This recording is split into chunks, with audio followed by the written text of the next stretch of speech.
Welcome to another edition of Handicap Born Black in America. I'm your host, Ramon Rome, and this is being brought to you by Judicial Freedom Riders Incorporated. We're a nonprofit organization.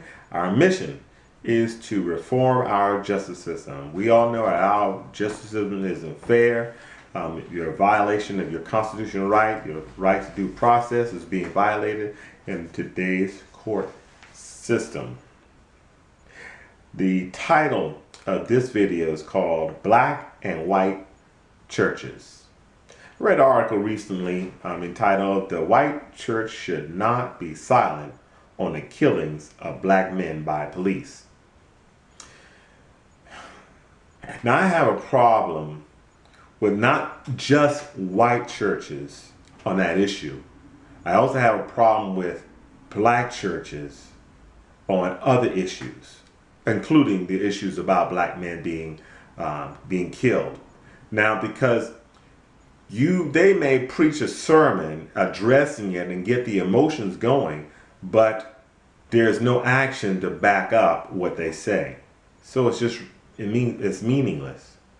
Because see, if I told you that I love you, but I don't demonstrate it, is it really love? Because love has to be demonstrated.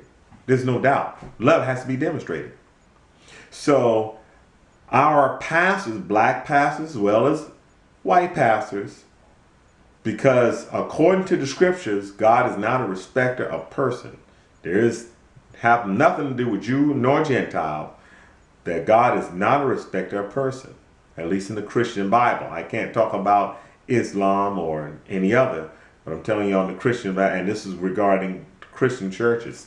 And many of in this article is talking about that the white churches, they're pretty silent when it comes down to issues such as the Michael Brown case or other cases, that they're not vocal about it. And we need as much, black people need as much help we can get, and we can get it from white Christians. That's good. We need as much help as we can get, because there's too many blacks that have their head in the sand when it comes down to our justice system.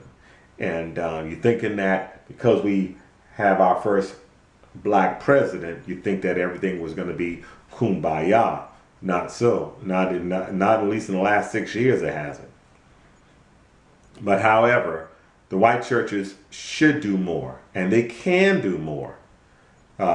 Look, they represent 66% of the population. They represent 90% of the judges, and probably even that much, probably 90% of all police captains and commissioners.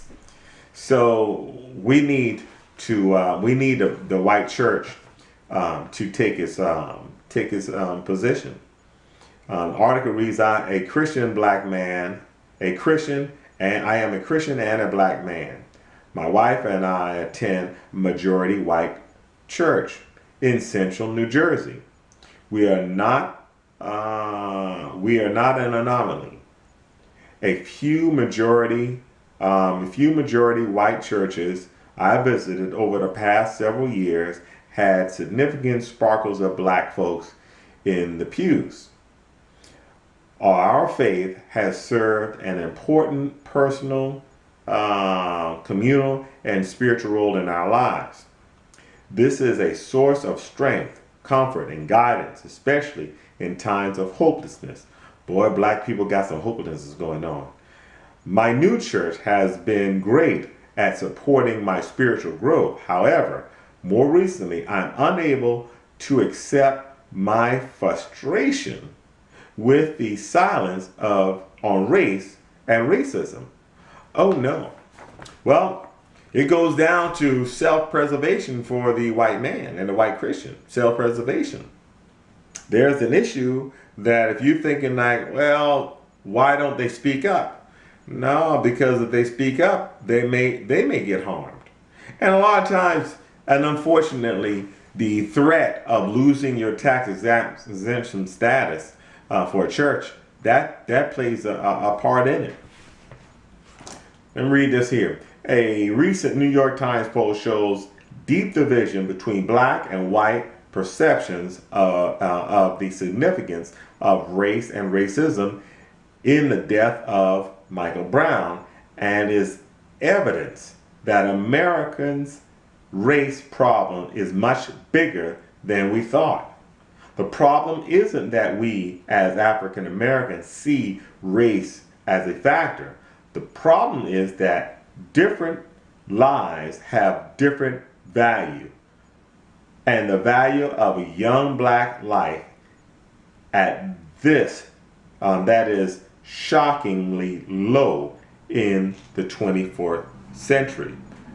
Hey, title of my first published book, Handicapped, Born Black in America.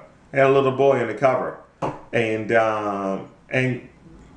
this is what a black man has to go through every day. What Michael Brown went through, and what we have to face that every day. Unfortunately, we have to face that every day. You don't know when you're getting pulled over by a police officer whether it could be your last day on this earth. You don't know.